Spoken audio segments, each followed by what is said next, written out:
tassa bhagavato arahato samma sambuddhassa. Namo tassa bhagavato arahato samma sambuddhassa. Namo tassa bhagavato arahato samma sambuddhassa. Buddhang dhammang sanghang namasami.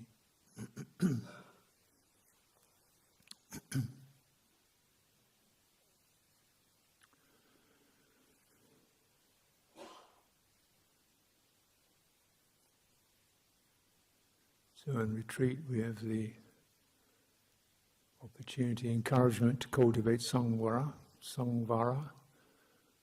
translated as restraint or collecting our energies.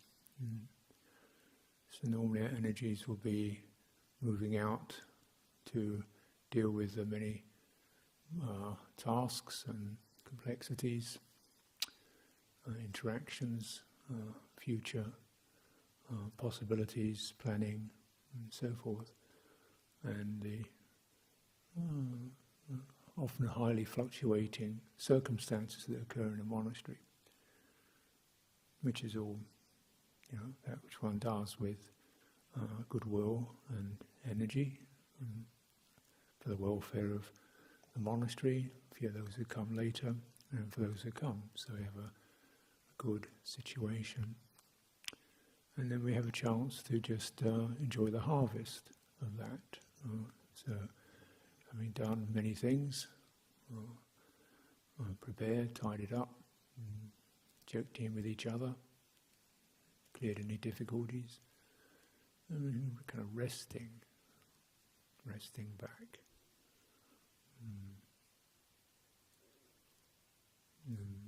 So, samvara.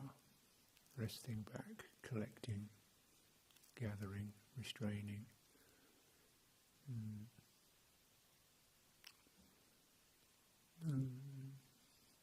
So when every day is very similar to the next, that definitely restrains a sense of time, which can be an unspoken or alluded to factor in our lives, which becomes more than just an idea. It becomes a whole nervous energy driving on the next. What about if? And the next. And then in the future. And then the next. And this done by before the bell goes. And then this. And then, it becomes a kind of an input in a nervous system. So the nervous system is just moving on.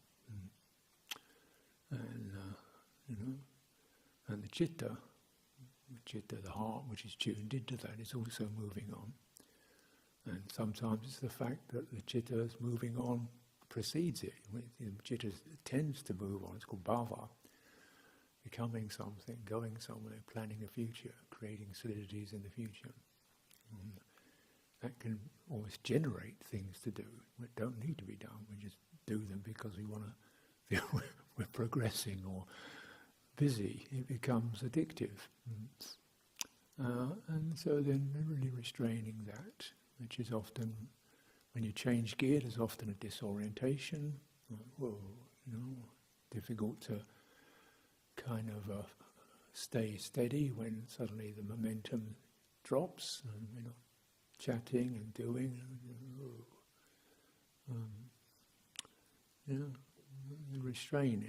Restraining the indriya, the outgoing faculties, restraining in terms of patimokkha, restraining in terms of our actions, restraining in terms of what we use, what we make use of.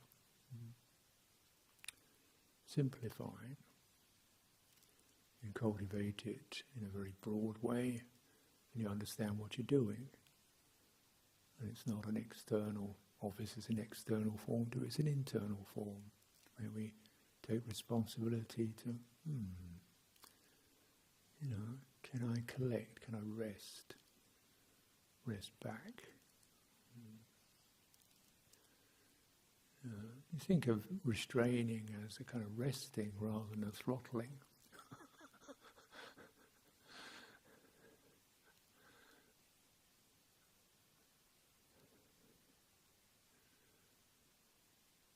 and we need something to rest back into. So here, mindfulness of body becomes exceptionally helpful.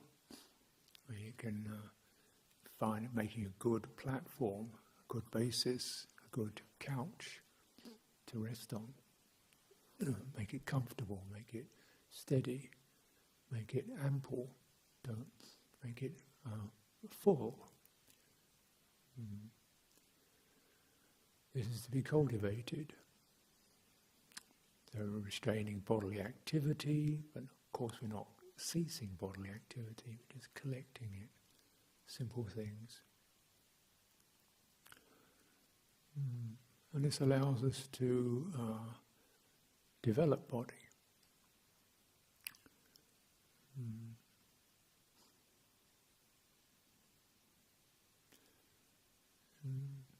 So mindfulness immersed in the body.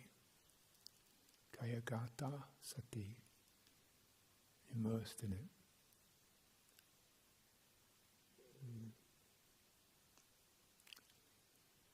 So it's not just a point or a series of points, it's a whole domain, territory. Think of it like a couch or a place you can rest in. So when you make it ample, big, spacious, buoyant, but firmly supported, this is cultivation.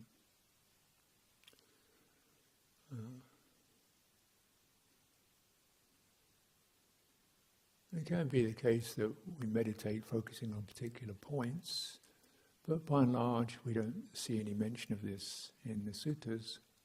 In fact, the encouragement is to be with the whole body as an entity, standing, sitting, walking, reclining, stretching, leaning, whatever one does, whole body. So it's a rather ample area. And that allows us to experience body in a number of ways.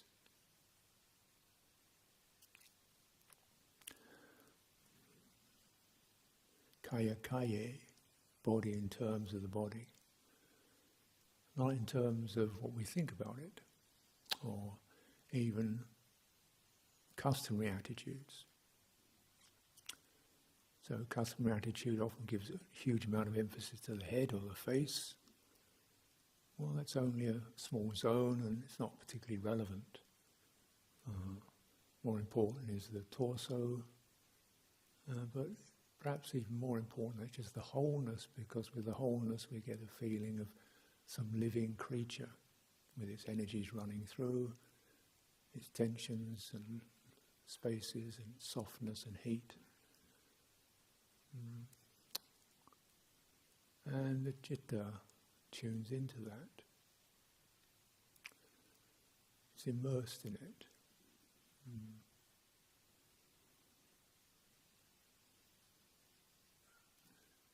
So you can scan the entirety,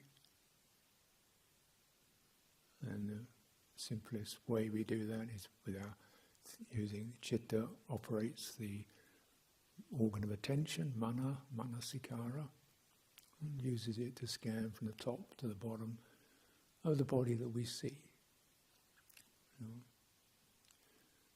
And then we can recollect bones, sinews, organs, fluids. Something that takes away the personality. It's kind of bodies don't have personalities, they're just bodies.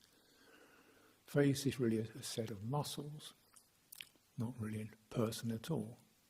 There's no person in the face, it's just the one we tend to familiarise. Feel the muscles, and you feel the muscles, what would make it more comfortable is to relax those muscles that you don't need. Particularly the face and the hands, which get a lot of action. And you do that, you change the energies. When you release muscles, they change, energies change. It's a calming, less tense, less tough, less stressed. You cultivate that, you learn to release around the arms, diaphragm. fingers, belly. So the breathing becomes soft and full and deep.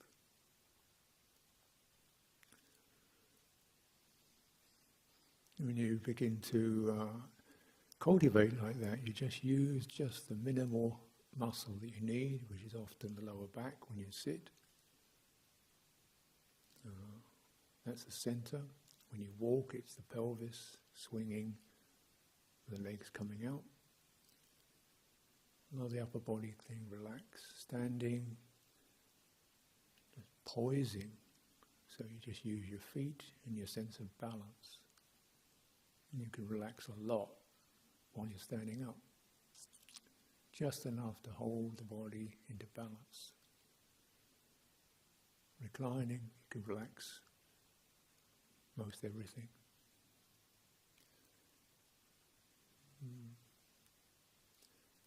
Point is relaxation, but maintaining attentiveness. Different postures have different qualities, bring different qualities to the fore. They're all useful. Sitting, because you've got if you use it carefully, you've got a very broad base to sit on. Legs, chair, cushion, knees, and then the back, the lower back coming out of that. It gives a great place for breathing. Optimal for breathing meditation, because you really don't need the legs. They're there as a basis. So it really emphasizes the torso. Standing is very good for maintaining whole body balance, from the soles of the feet to the top of the head. And that brings you in touch with the center, the axis that runs through the body. And balancing. How does the body balance? It doesn't fall over. How does it do that? And of course you can't think balance, but your body can feel it. Even tiny little shifts, you'll recognize that's balance. Imbalance means some degree of stress. And balance is when the stress ceases. And you feel kind of a sense of whole body present, poised. And this reminds you that the body has intelligence, because you can't work out how to balance. You can set up the conditions, then you've got to trust the body to adjust itself. Well, the body's intelligent. Not just meat, it's intelligent. Walking, how do you walk without falling over? Because the body knows what it's doing. You can move momentarily, or just weight of your body being carried on one foot, the other leg swinging lightly through the air. Very few people fall over. How does the body know how to do that? Because it knows how to coordinate the weight and the body being used to counterbalance, so the shoulder recoiling tends to counterbalance the leg swinging forward. You don't fall over. Remember, walking is a whole body experience. It's not just something only your feet do. Feet don't walk. They're part of it. Mostly walking is a pelvis swinging, legs trailing forward, the weight descending, the body. So the whole thing coordinating. And that sense of coordination and fluidity is the great blessing of walking meditation. Coordination, everything flowing together, coordinating. And rhythmic. It's a rhythmic sense. Now, so for this we have to counteract our tendency to use walking as a way of getting somewhere. So generally walking meditation, you cut off getting anywhere. You use a particular path, 25, 15, 30, 10, you know. So you're not going anywhere. Of course, this can be, mind can get very frustrated because it's so used to going somewhere or pointing in a particular direction. So you soften the eyes. You cut out the sense of a narrow focus. You cut out. You soften the eyes, so you're not looking at a particular point to get through. When you soften your eyes, distance disappears. So we begin to dismantle the sense of distance. Time, we're beginning to change that. We're moving from time as sequential to time as rhythm. Process which is calming, comforting, steadying. Time is not going forward, but just going round and round and round.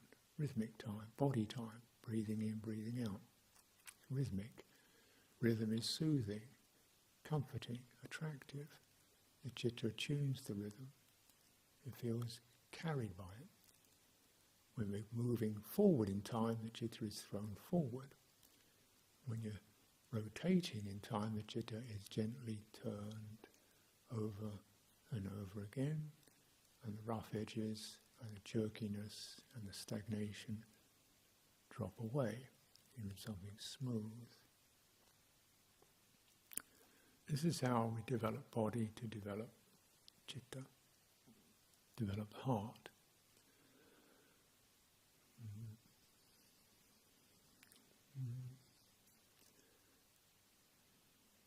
Reclining either on your back or on one side. Try to keep your attention from the soles of your feet to the top of your head, one single unit, and be with the breathing. Feeling the body resting on the ground, body sinking in the ground on the out-breath and rising into space, with the inhalation expanding, subsiding, rhythmic. Is that just... Then you begin to sense the body as elements, not as a person at all, but just qualities of solidity, earth, warmth, fire, cohesiveness, water, rhythmic movement, air. These elements playing. Then we begin to experience body in terms of rupa. Kaya becomes rupa. It's a living, but rupa means shape or form, and now we're in a living form. We don't know what it's like to be in a dead body. So we're always meditating in a living body. Living body, rupa, is shifting all the time. Shifting from moving, shifting from stability, shifting from earth, fluctuating, fluid, earth, water, warmth, shifting, air. It's just this flow of elements mingling and merging. When you cultivate that, there's nobody in that. So it's a way of eliminating or abandoning what's not needed, which is the self, the person controlling it, person directing it, person trying to make it this way or that way, person stuck inside it, the person anxious about it, person feeling self-conscious about it, the person comparing themselves to other persons, the person comparing themselves to their outward appearance, person thinking about what they should be or could be, person trying to meditate, wondering why they can't concentrate. So this person is a real pain.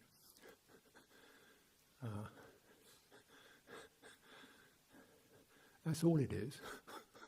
It's just pain dressed up. Dukkha, wearing masks and clothes, You really don't need that. You don't need an identity to walk up and down. You just need a body. And there's something it's just not, but there's something that's actually brought in, which instead of this kind of rather fretful, busy creature, person, something else comes in, life, living rupa.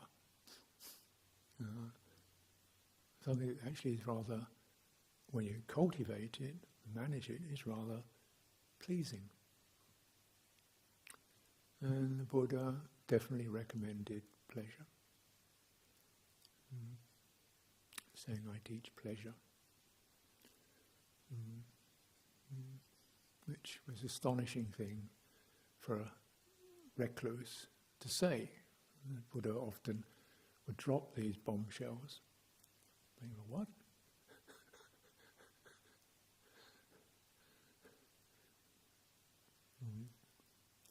But in this very body we can experience pleasures.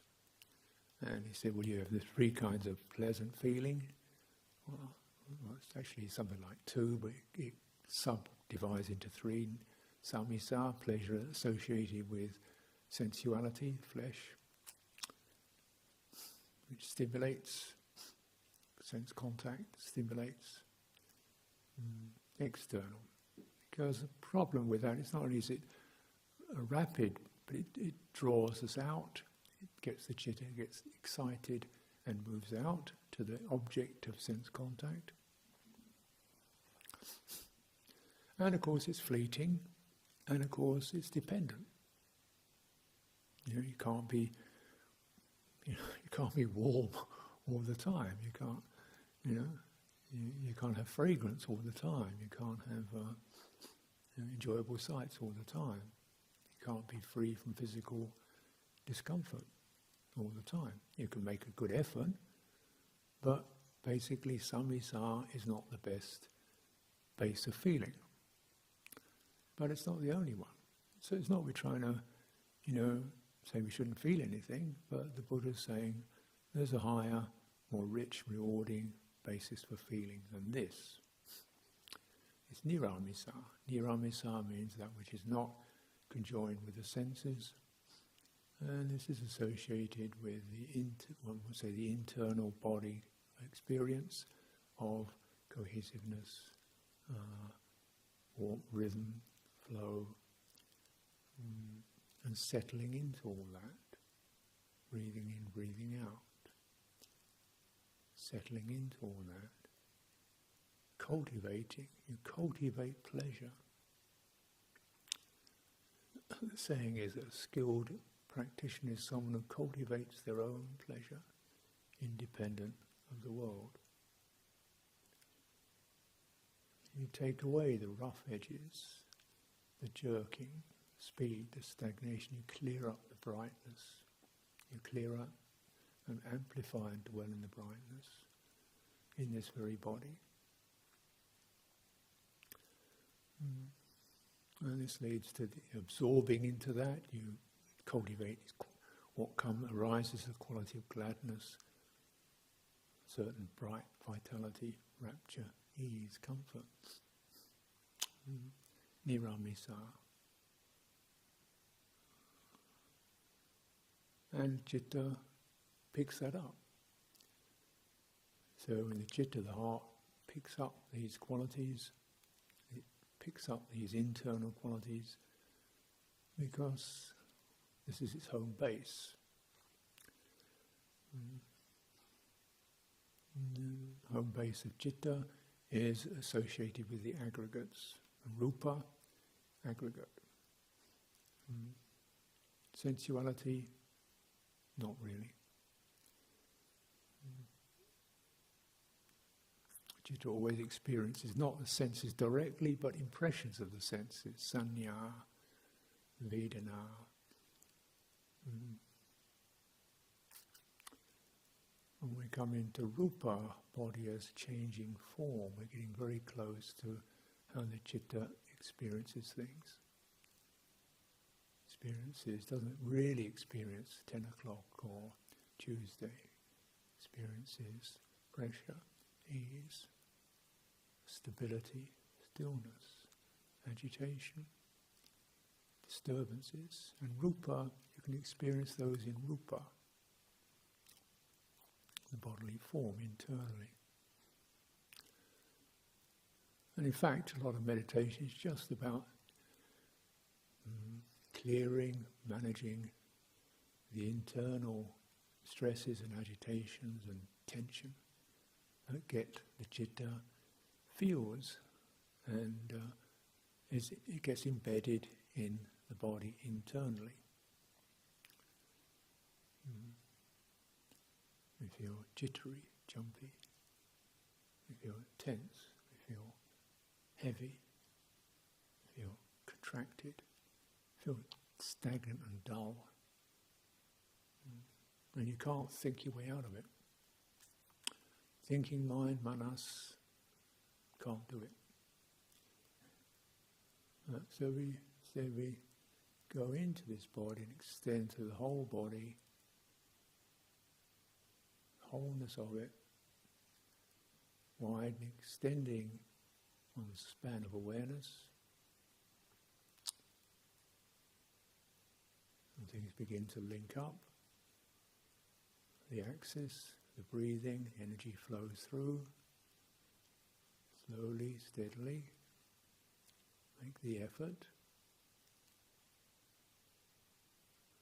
It's not going to happen in a minute. You make the effort and it will clear. Standing, not just sitting. Standing, you may benefit from that. Walking, reclining, you have this range of possibilities.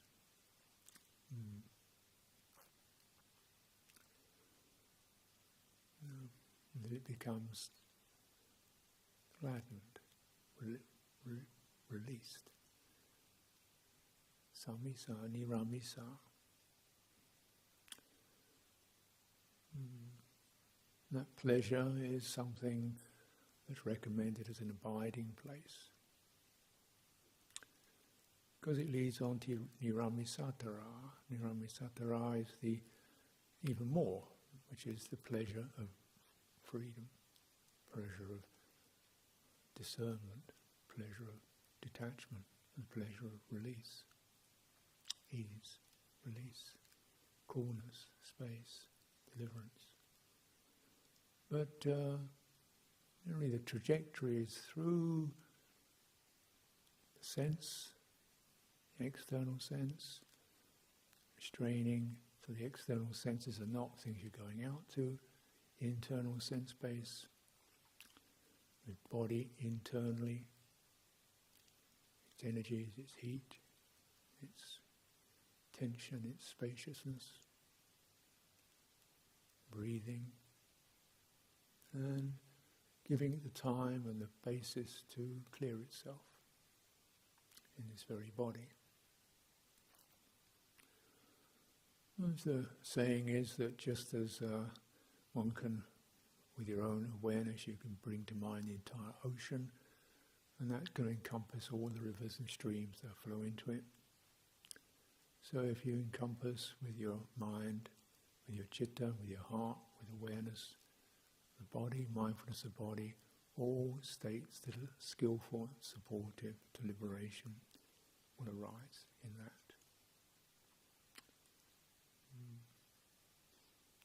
You do not touch the deathless without mindfulness of body. The deathless is lost on those who don't experience fully developed mindfulness of body. And the word that's used here is pusati, touched. So this is much more than just the observation. It's a very direct feeling it out.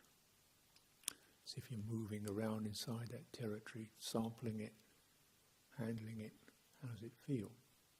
And you're committed to that. It's a very deep commitment, because for a lifespan you are committed. Yeah? Not just a kind of period of half an hour. Committed. Yeah. was this story, anecdote, this, I think she was a tennis champion, world tennis champion, and they interviewed her and said, how did you get so good? She says, because I'm committed. You know, some people are just involved with tennis, I'm committed. I said, what's the difference between involved and committed? And she said, well, you know, like you take bacon and eggs. With eggs, the chicken's involved.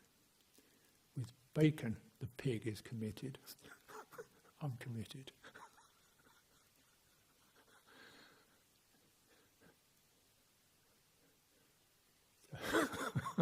So, all of it. The rind, the meat, the gristle, fat and lean. So, but then we're actually smoothing out that.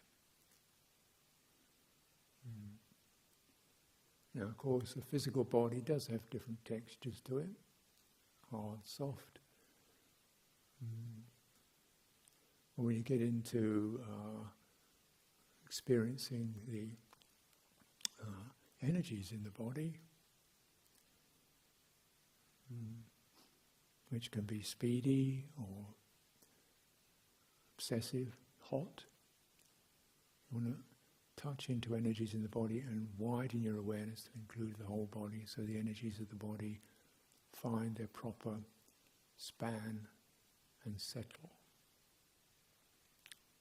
A lot of the time energies are up in the head, because that's the dominant area that we use, that we look at, that we consider, and we tend to lead our lives from our heads. Definitely that puts, and we speak a lot, so we speak, this puts energy into the face. And when you're refraining from speaking, you're not thinking, try to understand concentration. It's called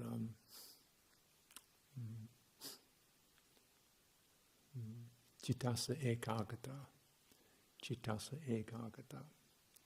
which means unification with regards, one-pointedness with regards to the heart.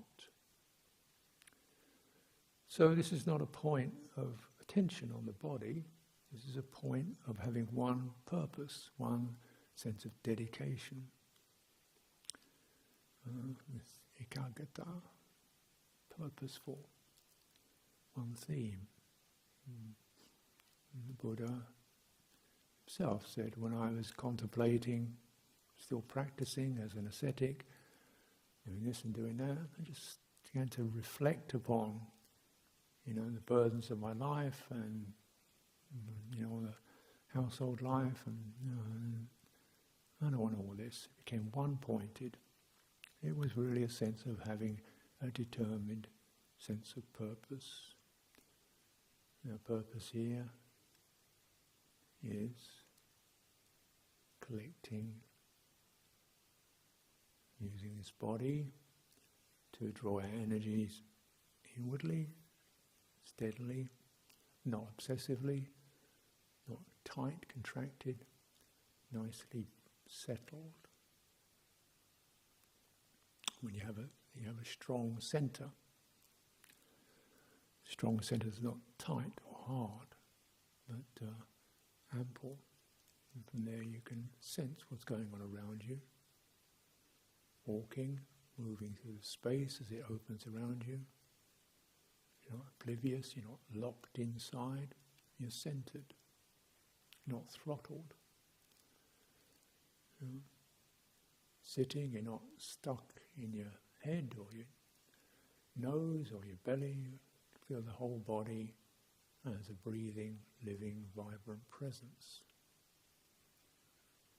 Find areas that seem tough or tight or unyielding, you bring attention to those, widen your awareness to include wider and wider areas of your body or even the space around you, to provide a channel for energy to release.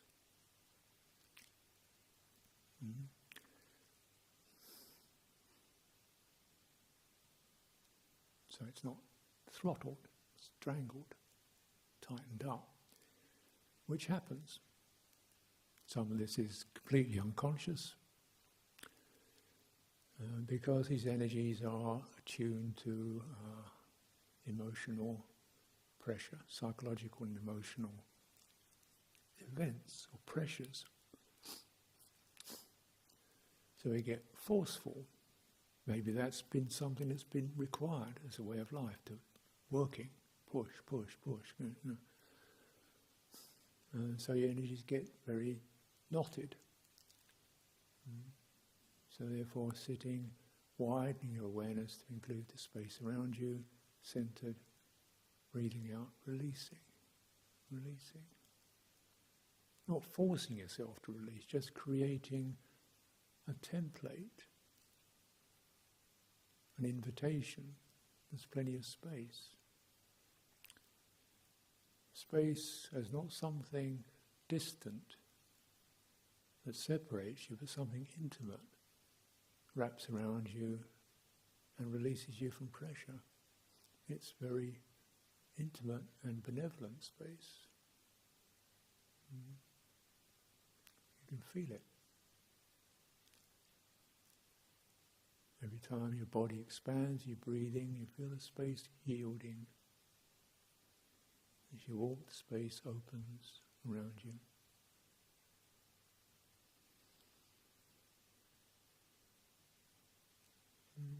And the emotional effect of that, the psychological effect, no pressure, no hurry. Things are open. And the citta lifts, lights up with that. You dwell upon it. Of course, the dwelling upon is the function of mindfulness. Pick up the theme,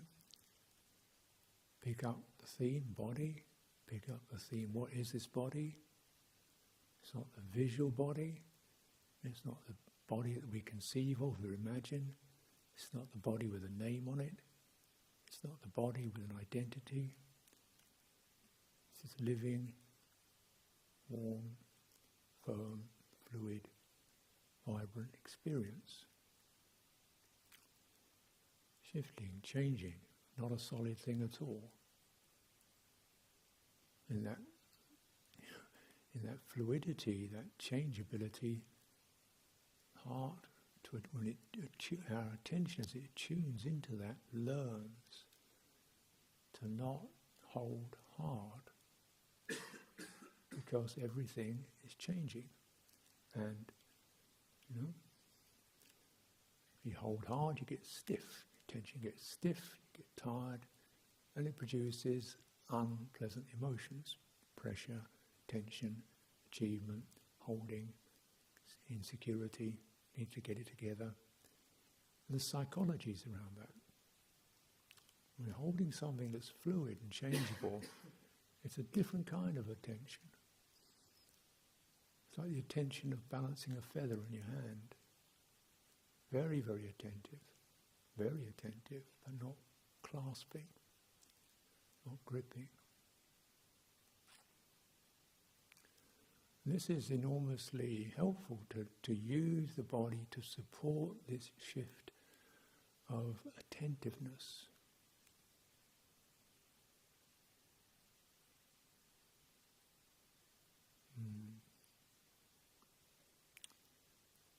We're mindful, we're staying with the topic, but the topic is changing. Therefore, your attention has to be deeply receptive, less coercive. You shift from directive to receptive, and the awareness deepens, opens, becomes illuminated.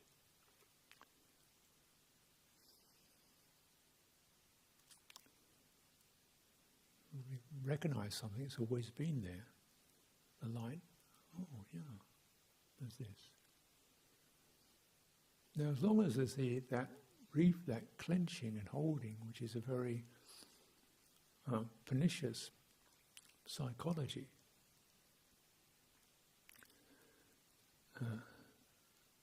built, the world is like this. We hold on to our possessions, to our homes, to our relationships, to our jobs, to our positions. We hold on to our opinions, we hold on to our positions, we hold on to our, and you can't hold on. So you hold tighter, but you can't hold on, so you try to do it by holding tighter. And that psychology is such that when you because it's always slipping out of your grip, you hold something small and tight, you get obsessed with some tiny little view or opinion or way of doing something, not because it's important, but just because it gives one something to hold on to. Because the experience of holding on becomes embedded as a psychological habit that makes me feel I'm okay. I can be present, I can be here because I'm holding on. And if this habit continues, you get into old age, when actually you can't hold on very much, you're stuck on some kind of tiny little hobby or, state of the furniture or opinion and view or memory. You're stuck into some grudge or, something to hold on to generate the security that the self needs. As we know, this major shift to changeability and impermanence is a major shift because it attacks and it dismantles that psychology. You can only meditate if you don't hold on. It's not about holding on to meditation or getting concentrated. The unification of heart occurs as we release, and the heart feels itself to be open and buoyant. And this unification of heart and the dwelling in it, this is samadhi. It doesn't occlude, it's not a position, having a centre within from which we can moderate our experience.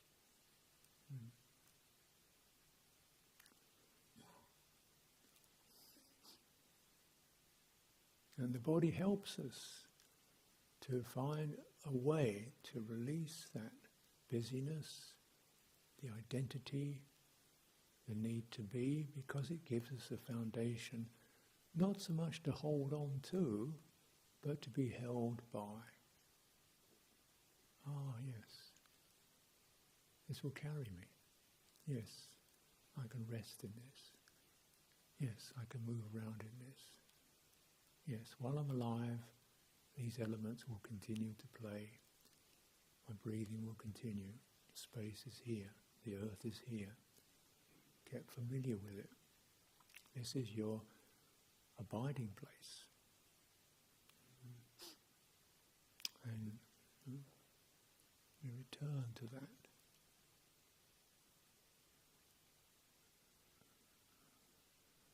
Just kind of really reviewing one's psychologies, one's emotional habits, the flutteringness, the agitations, the anxieties, am I good enough, how long I'm going to be here for, what are they trying to do to me, why do I have to stick in this place, why do I have to do this every day, why do they ring the bell, I can't sleep, whoa, what's going on? You're not resting in your body. You're projecting insecurity and the fight to hold.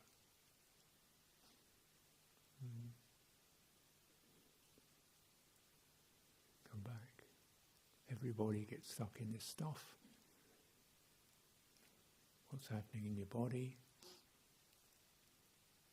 Move through the body, steadying, unifying, soothing, breathing, walking, calming.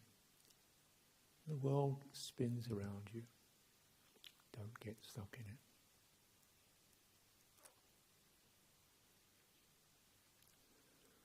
And the Buddha presented this as something we can, says, sitting, standing, walking, reclining, leaning, chewing, scratching, defecating. I mean, this is not some kind of highly particular. The particularity of it is the internalization, the contemplation of it. There's the unity. Forms change, energies change, sensations change. You can span those, let them pass through. When the citta finds its balance, its center. Is there opportunity? It can be a rocky path with many surprises in it, a path that sometimes feels you lost in the fog, but your body's never lost. Return, return.